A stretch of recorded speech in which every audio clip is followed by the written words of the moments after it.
Uca Rabbimiz bizi hilqətin en üstün varlığı olarak yaradıbdır.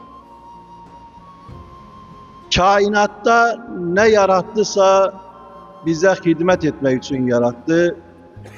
Bizi de özüne hizmet etmek için yarattı.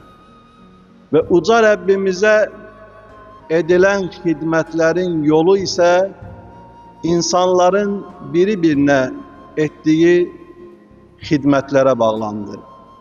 İnsanların birbirine olan münasebetlerine bağlandı.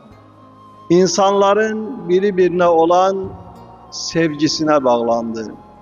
İnsanların birbirine olan mehabbetine, merhametine bağlandı.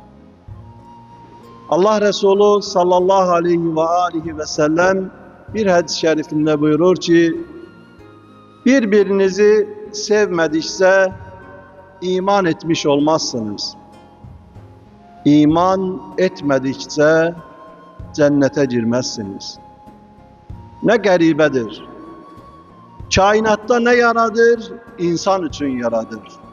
İnsanı özüne hizmet etmek için yaradır.